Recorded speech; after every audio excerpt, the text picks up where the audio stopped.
gi report mar Eriko Wenga koro tero wa nyaka e andika ma ogol kod riwruok mar Azimio la Umoja One Kenya ma bendo loso kotende kod wach mar paro mar chik mar omenda kachiel kod wuok oko mar jopiny mar kwedo kata nyiso paro mopogore rachung mopogore ewi paro mar chik mar omenda magana 2024.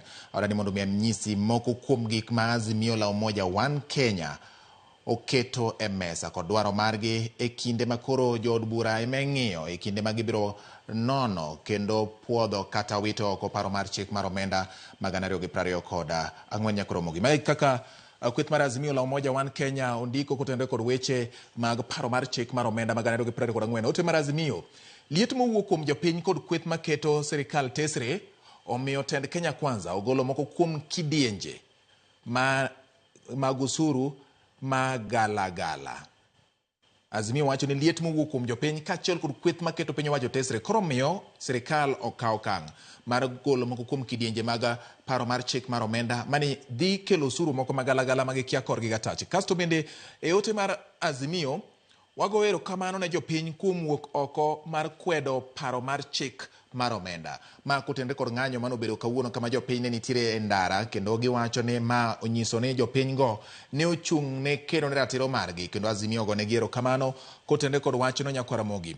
Kaluwore kod obokeno mar Azimio bende ote machielo mar Azimio ne wapako jopiny kuom keto liet ne jood bura kod jotelo manie sirikal ewi paro mar chik mar omenda. Giwacho ni liet mane wuok kuom jopiny ne jood bura onyiso ni jopiny hie emani kod teko kendo gine mane giero jood bura kendo ma nomiyo sirikal oketo moko kuom lokruoge e paro mar chik mar omenda. Wacho ni liet ma oket ne jood bura kachiel kod jotelo mantie sirikal omiyo lokruok moko neno. Liet ma bende jopiny ne oketo e mbui ma moko kuom jotelo ne jaro gikone to nyuolo lemo. Jo Azimio konie liet mano oketi e mbui kata ke e kuonde tudruok mag mbui mopogore opogore omiyo koro one olemo ka otim lokruok moko ne paro mar chik mar omenda magana 2024 ka bende mane omiyo moko kuom jood bura pod ramo ni kaluwore kod ote mane giyudo kokalo e lai mopogore opogore mag tudruok oting'o lai mag mbui koro chunogi ni mondo gidhi gitim dwaro mar jopiny. Kopogore kod mano bende ote mar Azimio wacho ni wakwayo jopiny kod jotelo mondo kik ket kuot piny nyaka piny owacho tim gik makare. Azimio medo jiwo jopiny ni kata bed nitiere lokruoge moko moseketi e paro mar chik mar omenda to ging'iso jopiny kod moko kuom jotelo maketo piny owacho tesre ni kik bol kuot piny, kik gimbek tol nyaka chop sirikal tim gima kare. Gima kare en ni keto kenge mag fung'o ngima ne oganda jo Kenya.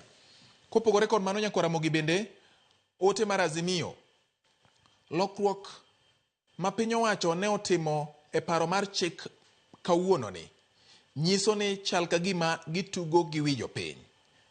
Azimio chich ni gimomiyo ne piny owacho rito nyaka odiochieng' ma kawuono mano winjo bed ni ipedho twagno e od bura eka gitim lokruok chal ni gitugo kod wi jopiny mondo giriasre ni gikelo lokruok madhi fung'o ngima ne jopiny to bang'e gichak gimindni kendo giminore gi weche mamoko. Mano kaluwore kod oboke mar Azimio Nyakaramogi e loko ma gindiko ka kokalo e ote margi odhiambo ma kawuono. Bende giwacho ni onge kaka inyalo keto osuru ne niang' ma eka itero e kambi mar rego skar. Jo Azimio wacho ni onge kaka inyalo ket osuru ne niang' ma pod okoregi ma kor kitero mondo dhi rego bed sukar ni keto ne osuru. Kata bed ni ne otim lokruok wan pok wayie ni parono biro lombo joket mwandu.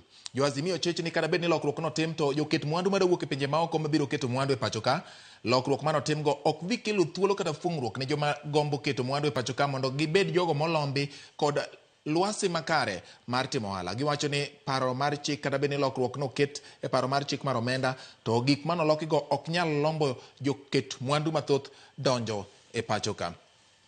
Paro mar chik Nyakaramogi ma bende Azimio ndiki. Azimio wacho ni pod wabiro medo dhiro mondo med tim lokruoge ne parono mar chik. Azimio koni pod gidhi medo dhiro mondo med tim lokruoge ne paro mar chik mar omenda magana 2024. Wadwaro mondo wit oko dwaro mar medo siling 9 kuom lita e modhi. Wacho ni siling 9 ma iketo e modhi mopogore opogore ahinya to mago miluongo ni fuel levy giwacho ni gidwani mondo wit oko. Kasto bende giwacho ni wadhi nono adimba parono mar chik kendo chwalo dwaro mondo med timne lokruok. Azimio koni gidhi medo nono adimba kendo yo manimba paro mar chik mar omenda kendo chwalo dwaro mondo med timne lokruok. Nyakwaramogi gin weche ma wamedo menyoni kaka weche dhi nyime kaka jotelo medo loso. Nyakwaramogi